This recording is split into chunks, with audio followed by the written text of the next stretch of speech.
అందరికీ అందరు ఎలా ఉన్నారు? అందరు బాగున్నారా? ఈ వ్లాగ్ వచ్చేసి నేనైతే ట్యూస్డే రోజు తీసిన వీడియో అండి ఇది. అండ్ ఇక్కడ ఎర్లీ మార్నింగ్ అరౌండ్ 6 o'clock అట్లా అవుతుంది అన్నట్టు. ఇంకా బ్రేక్ఫాస్ట్ అయితే ప్రిపేర్ అయితే చేస్తున్నాను. ఇడ్లీ కోసం అని అయితే ముందు రోజు నైట్ అయితే మిక్సీ పట్టేసి ఓవెన్లో అయితే పెట్టేశాను. మార్నింగ్ లేసేసరికి అయితే ఇదైతే అస్సలు పులవలేదండి, అలానే ఉందన్నమాట. కెనడాలో వెదర్ ఇక్కడ చాలా కూల్గా ఉంటుంది కాబట్టి ఇంకా ఆ రోజు మాకు హెవీ స్నోఫాల్ కూడా ఉండే అన్నట్టు. సో అందుకని ఆ వెదర్కి అయితే అస్సలు పులవలేదండి. ఇంకా అలానే అయితే ఇడ్లీ అయితే వేసేసాను. బట్ చాలా బాగా వచ్చిందండి, అస్సలు ఎక్స్పెక్ట్ చేయలేదు అన్నట్టు. చాలా సాఫ్ట్గా చాలా బాగా వచ్చాయి అన్నమాట ఇడ్లీ అయితే. అండ్ ఇక్కడ ఇడ్లీలోకి ఇంకా సాంబార్ అయితే రెడీ చేస్తున్నాను అన్నమాట. ముందే అయితే ఒక 30 minutes బిఫోర్ మాత్రము పప్పు అయితే నానబెట్టి పెట్టేశాను అన్నట్టు.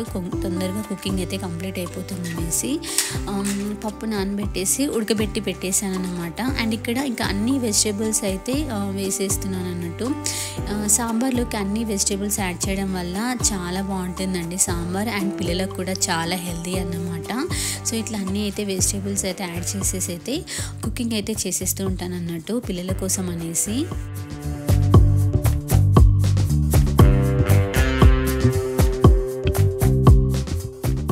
క్యారెట్ కానీ ఇట్లా లేడీస్ ఫింగర్ కానీ అంటే చాలా ఇష్టం అన్నమాట. సో అవైతే కంపల్సరీ అయితే వేసేస్తూ ఉంటానండి.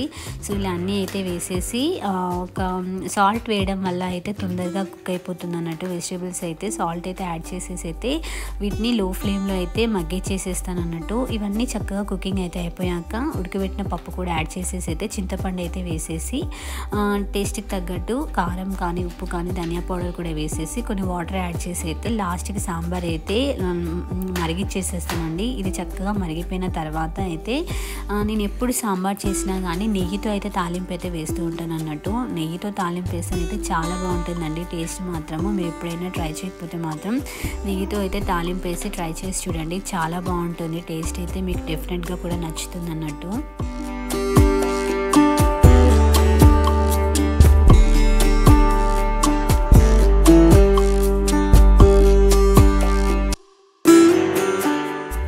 అయితే రెడీ అయితే అయిపోయిందన్నమాట. సో సాంబార్ చేసేసాక లంచ్ బాక్స్లోకి అయితే కొంచెం ఫ్రై కర్రీ ఏదైనా చేద్దామనేసి అయితే ఆలూ ఫ్రై అయితే చేసేస్తున్నాను అన్నట్టు. Sambar and aloo fry combination అంటే మా పాపకు చాలా ఇష్టం అన్నమాట. సో ఆలూ ఫ్రై కర్రీ అయితే అడిగింది అన్నట్టు.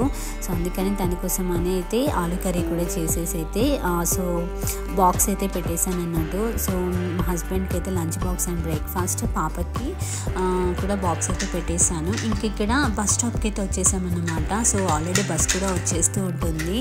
మేము వచ్చేసరికి అయితే ఇంకా స్నోఫాల్ అయితే ఇంక ఎక్కువైపోయిందండి అప్పటికి. ఇది ఆల్మోస్ట్ నేను 1 week బ్యాక్ తీసిన వీడియో అన్నట్టు. ఇంక ఇదైతే ఈ స్నోఫాల్ అయితే ఇంకా లాస్ట్ అండి, ఇంకా లాస్ట్ డే ఆఫ్ స్నో అన్నమాట. ఆ తర్వాత నుంచి అయితే స్నో అయితే పడలేదు అన్నట్టు. ఇంకా మనం ముందు మన వీడియోస్లో అయితే మీరు సమ్మర్ వీడియోస్ అయితే చూస్తారన్నమాట. సమ్మర్ వ్లాగ్స్ అయితే స్టార్ట్ చేసేస్తాను అన్నట్టు. ఇక్కడ కెనడాలో అయితే సమ్మర్ చాలా బాగుంటుందండి అసలు. సో ముందు వచ్చే వీడియోస్ అన్నీ అయితే సమ్మర్ వీడియోస్ వస్తూ ఉంటాయి అన్నట్టు. ఇదైతే ఇక ఈవినింగ్ అన్నమాట. సో ఈవినింగ్ అయితే నేను ఇంకా స్వీట్ చేద్దామనేసి అయితే క్యారెట్ హల్వా అయితే చేస్తున్నాను అన్నట్టు. సో క్యారెట్ హల్వా అయితే ఎప్పుడు చేసినా కానీ రెడ్ కలర్ క్యారెట్స్ అయితే తీసుకొస్తానండి. మీరు ఎప్పుడు ట్రై చేసినా కానీ రెడ్ కలర్ క్యారెట్స్తోనైతే హల్వా అయితే చేసి చూడండి, చాలా బాగుంటుంది అన్నమాట క్యారెట్ హల్వా అయితే. అండ్ ఈ స్వీట్ అంటే కూడా మా హస్బెండ్కి చాలా ఇష్టం అన్నట్టు. సో అందుకని అయితే రెడ్ కలర్ క్యారెట్సే తీసుకొని వచ్చాను అన్నట్టు ఈ స్వీట్ కోసం అని అయితే. ఇంక ఇదైతే మొత్తం తురిమేసి ఇక్కడైతే పెట్టేసి ఇంకా ప్యాన్ పెట్టేసి ప్యాన్లో నెయ్యి అయితే వేసేసి ఈ తురిమిన క్యారెట్ అయితే మొత్తం అయితే ప్యాన్లో అయితే వేసేస్తున్నాను. ఇది మొత్తం చక్కగా అయితే దీంట్లో ఈ పచ్చివాసన పోయేంతసేపు అయితే దీన్ని చక్కగా లో ఫ్లేమ్లో అయితే కుకింగ్ అయితే చేసేసేయాలండి. ఇట్లా మొత్తం అయితే లో ఫ్లేమ్లో అటు ఇటు కలుపుతూ మొత్తం కుకింగ్ అయితే చేసేసాను అన్నట్టు.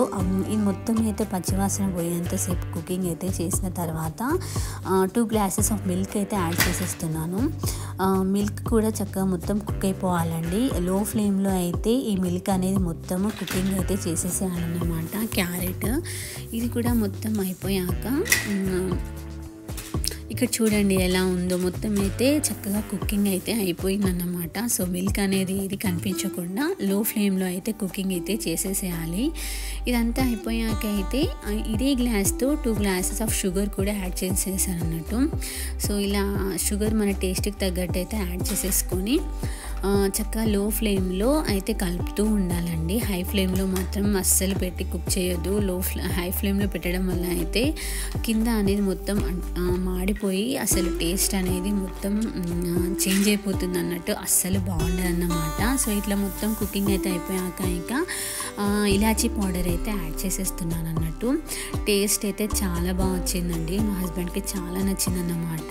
చాలా బాగుంది అనేసి అయితే అన్నారన్నట్టు. అండ్ ఇక్కడ ఇంకా ఆల్మండ్ను కాజు అయితే మొత్తం క్రష్ చేసేసి అయితే ఇందులో అయితే వేసేసాను అన్నట్టు. లాస్ట్కి నెయ్యి కూడా యాడ్ చేసేసాను అన్నమాట.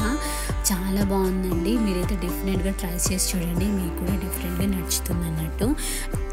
ఇదండి ఇవాళ ఈ వీడియో కనుక నచ్చితే ప్లీజ్ లైక్ చేయండి and please subscribe to my channel. Thank you for watching. Bye bye.